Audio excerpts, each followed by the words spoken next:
Assalamualaikum warahmatullahi wabarakatuh. Halo, bagaimana kabarnya? Salam sehat dari Ustazah ya. Hari ini kita bertemu kembali di mata pelajaran prakarya. Pada hari ini kita akan belajar mengenai kerajinan dari bahan kaca, kerang, dan plastik. Yang pertama yaitu kerajinan dari bahan kaca. Montase. Apa itu montase? Montase merupakan kumpulan bahan-bahan sejenis yang tidak terpakai untuk ditempelkan pada sebuah bidang datar sehingga menjadi lukisan atau gambar yang menarik. Salah satunya yang bisa dibuat yaitu bahan dari kaca. Kaca bekas yang berwarna-warni dapat dijadikan sebagai mozaik atau berbagai hiasan yang menarik, serta memperindah desain interior maupun eksterior. Nah, untuk membuat produk kerajinan dari bahan kaca, langkah pertama yang harus dilakukan yaitu adalah memilah berbagai jenis kaca. Jadi kita memilih ya kaca-kaca dengan warna-warna yang menarik sesuai dengan keinginan kita. Yang kedua yaitu kacanya dibersihkan menggunakan air bersabun. Kemudian setelah dibersihkan lalu dikeringkan.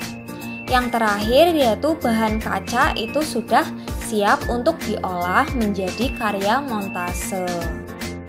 Anak-anak, ini adalah contoh produk kerajinan dari bahan kaca. Coba perhatikan gambar-gambar tersebut ya. Itu berasal dari kaca-kaca bekas yang berwarna-warni. Mereka dijadikan mozaik atau berbagai hiasan yang menarik. Selanjutnya yaitu kerajinan dari bahan kerang. Kerang ini memiliki berbagai bentuk yang unik ya, dan memiliki warna alami yang menarik. Sehingga kerang-kerang ini itu dapat dijadikan sebagai hiasan. Selain itu, agar terlihat lebih indah juga dapat diberi warna sesuai dengan keinginan kita. Berikut ini adalah cara-cara atau prosedur membersihkan cangkang kerang. Yang pertama, kita membersihkan cangkang kerang itu dari lumpur atau kotoran yang masih menempel. Setelah itu dipilih-pilih mana cangkang kerang yang masih kuat dan tidak mudah pecah atau rusak. Setelah itu cangkang kerangnya itu direndam ke dalam ember yang telah diisi air, kemudian diberi pemutih pakaian agar kerangnya itu terlihat bersih ya. Selanjutnya yaitu disikat kotoran-kotoran yang masih tersisa pada cangkang kerang.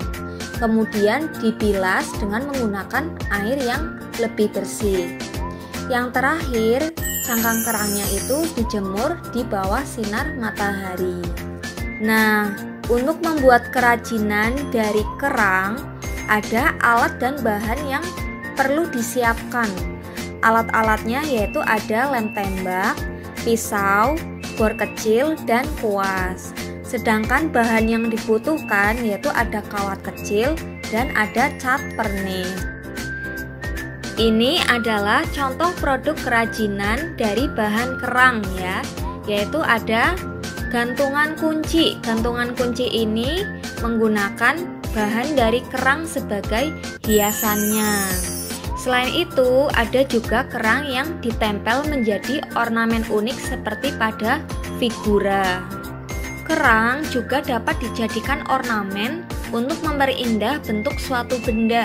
Misalnya kita membuat tas atau membuat dompet, bisa ditempelin kerang-kerang yang indah.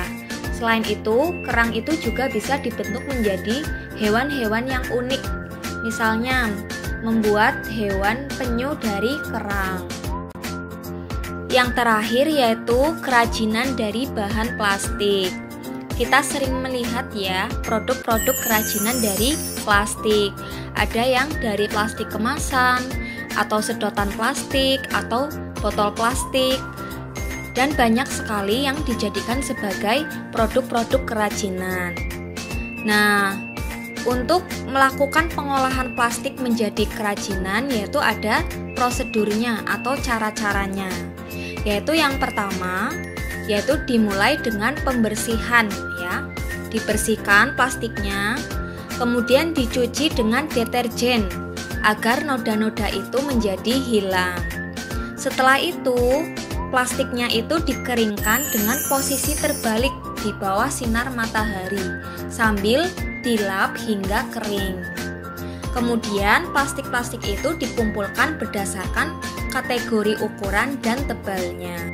Sedangkan peralatan-peralatan yang perlu disiapkan untuk membuat produk kerajinan dari bahan plastik yaitu ada gunting, cutter, mesin jahit, jarum, benang, ataupun peralatan-peralatan lain sesuai dengan kebutuhan kita. Nah anak-anak, ini adalah gambar-gambar atau contoh produk kerajinan dari bahan kaca. Di yang paling pinggir ini ada gambar ornamen-ornamen yang menarik ya, yang terbuat dari sedotan plastik. Selain itu juga ada gambar pot gantung. Pot gantung ini terbuat dari botol plastik yang dicat dengan warna yang sesuai dengan keinginan kita. Contoh lain yaitu ada tas yang terbuat dari plastik ya. Tas-tas ini terbuat dari plastik kemasan yang lembaran-lembaran. Selain itu juga ada plastik yang dapat dikonstruksi dengan komponen listrik sehingga menghasilkan bentuk lampu hias yang unik. Selanjutnya yaitu mengenai kemasan produk kerajinan. Jadi anak-anak, sebagai seorang pengrajin atau sebagai seorang wirausahawan, kita itu harus memperhatikan kemasan-kemasan yang digunakan pada produk-produk kerajinan kita. Adapun bahan dasar dari kemasan itu sendiri sangat bervariasi, seperti ada plastik, kayu, serat alam, kardus, kaca, mika, dan sebagainya. Nah, apabila kita membuat kemasan-kemasan itu menjadi lebih menarik, maka akan meninggikan nilai suatu produk tersebut. Karena kemasan-kemasan yang menarik itu akan mencuri perhatian para konsumen untuk membelinya. Baik anak-anak, itu saja materi prakarya pada hari ini. Silakan kalian pelajari lagi ya. Sekian dari Ustazah. Wassalamualaikum warahmatullahi wabarakatuh.